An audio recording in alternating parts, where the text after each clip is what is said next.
Well, hi there everyone. Welcome to week number 30 in our Chronological Bible Reading Plan. Can you believe it? We started in January reading Genesis and Job, of course, but way back in summer. It is now almost springtime here in South Australia. We're up to week number 30 and well and truly on our way to as we stand back and see the big picture of God's story through the scriptures. As I've tried to say right from week number 1 or week number 0 when I did the introduction video, the Bible is one story, okay? It is one book, and part of the idea of reading it chronologically like we're doing is to try to stand back and see that one story unfold as we go. So here we are. We are well and truly into Isaiah. We're going to be reading another 22 chapters of Isaiah this week. 4 of them are narrative, okay? Most of it's prophecy, but 4 of them are narrative, which basically mirrors 1 Kings 19 and 20, which is the narrative we're going to be reading in Kings this week. So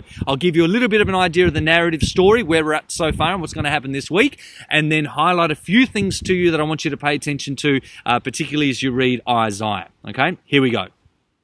The kingdom of Israel, of course, has had it split, and the northern kingdom is destroyed. The Assyrians have come through and taken it away. So our focus now is back on the south. Basically, the southern kingdom is all that's left of Israel, okay? Is all that's left of God's covenant nation is there in Judah and Jerusalem. So that's where the attention of the narrative and certainly of Isaiah's prophecies now stand. Now, fortunately for them down south in Jerusalem, they've got a good King Hezekiah, who is a man who relies on God, okay? So he prays. Isaiah is his right-hand prophet.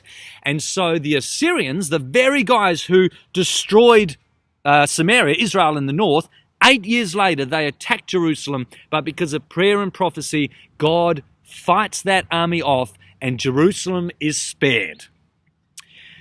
For now. Okay, for now, because the other thing we see this week is that Isaiah predicts the day will come when Jerusalem will fall under the fire and fury of a foreign army, because they, like their northern brothers, will also disobey God and Torah, and a foreign nation will come and take them out. It won't be the Assyrians, it won't be right now, but it will come sometime into the future, and the nation that will do that will be the Babylonians. And so this is where you need to pay attention. There are 3 foreign kingdoms that are really important that are all get a mention in the narrative this week. Number 1, the Assyrians, the guys who destroyed the north but won't destroy Jerusalem. The Babylonians, who at some point in the future will destroy Jerusalem.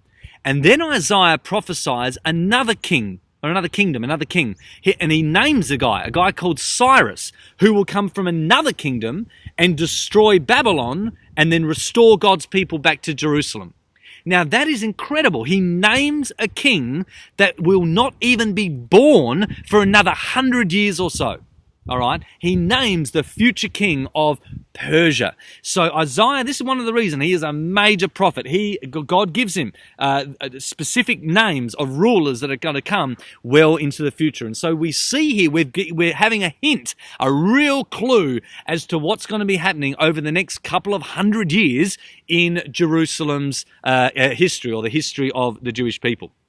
So you need to pay attention to that.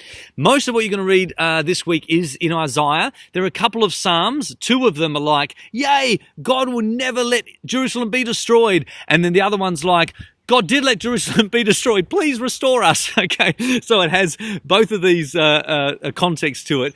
But mainly what you're going to be reading is Isaiah. And I just want to remind you of stuff I shared the other week on the How to Read the Prophets video. Please pay attention to the audience. Remember, over the last few weeks, we've got real used to reading about Israel, Judah, Israel, Judah. Well, now that northern kingdom Israel's taken away. So he's only addressing the south. But he calls the south Israel, the name that used to be in the north, because it's the only part of the nation of Israel that's left now. So don't think he's prophesying to the northern kingdom anymore. We're done. That's water under the bridge. That's past. He is prophesying to the south, even though he calls them Israel. He's doing that because that's all that's left of the Israelite nation. So just be aware of that. You may get confused there.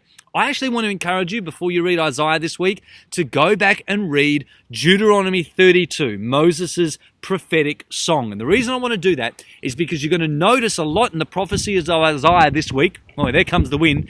You're going to be noticing a lot in the Isaiah prophecies.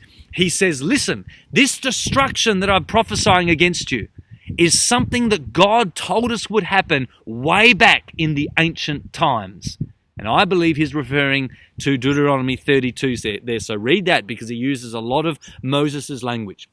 I also want you to notice the incredible time jumps that Isaiah makes. You know, it occurred to me this week that no sooner does he prophesy Jerusalem will in the future be destroyed, that immediately he prophesies what will happen when it's restored again.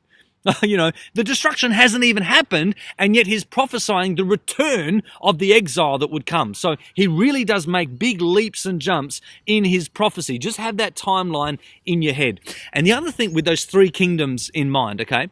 And the other thing I want you to have in mind, or to pay attention to, is many of the contrasts that he makes in his prophecies. On one hand, you're going to notice him talking about his servant Israel, who is unfaithful to his covenant, and then his servant who is to come, who will be faithful and will speak with wisdom, a servant that will suffer on behalf of his people. All right? We're going to finish our readings this week in Isaiah 53, which you all know is talking about the coming of Jesus. In fact, get this, Isaiah 53 is quoted almost 40 times in the New Testament. Get out your highlighter. Awesome stuff coming toward the end of our readings this week in Isaiah. But notice that the contrast he makes between Israel being my unfaithful servant, but this future servant being faithful in his role.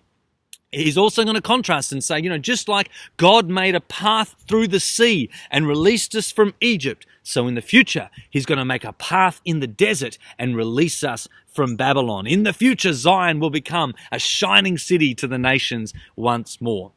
But as you read these prophecies, one of the things that an advantage you and I have, is the advantage of being, you know, beyond the first century writings of the apostles. We have an understanding that these prophecies, while they sound like will take place in the near future with King Cyrus, who Isaiah actually calls the anointed one. He literally calls this future King Cyrus the Messiah. Okay, while it sounds like King Cyrus will be their Messiah and have a restoration to the land, you and I know that the ultimate Messiah he's prophesying about is Jesus, who will in the future, bring about not just a physical restoration to a physical land, but will bring God's people to a divine spiritual restoration, to a heavenly Jerusalem and a heavenly Mount Zion, to a heavenly King called Jesus. You see, 1 Peter 1:11 says that when the prophets like Isaiah prophesied about the Messiah and the suffering servants, he literally says that, when they prophesied about the sufferings and the glories that were to follow those sufferings, the prophets did not understand the true timing, and they did not understand the true nature of what it is they were foretelling. Isaiah thought he was prophesying about a Messiah called Cyrus, yet you and I know in retrospect he was actually prophesying this great mystery of a suffering servant who would be the very Son of God himself, the very promised King of David, all right? Not a king of a foreign nation, King of David, that the other prophets we've read a few weeks ago were all prophesying about as well. Wow, okay, anyway, there's a lot here in this story. Enjoy your readings this week. Get your highlighter out, because there's some really encouraging stuff in Isaiah, and there's going to be a lot of familiar passages to you there as the prophet Isaiah focuses on the great hope that is going to come once Jerusalem eventually falls to the hands of the Babylonians. All right, bless you guys. You're going to enjoy this week's readings, and I'll see you next week for week number 31. Bye.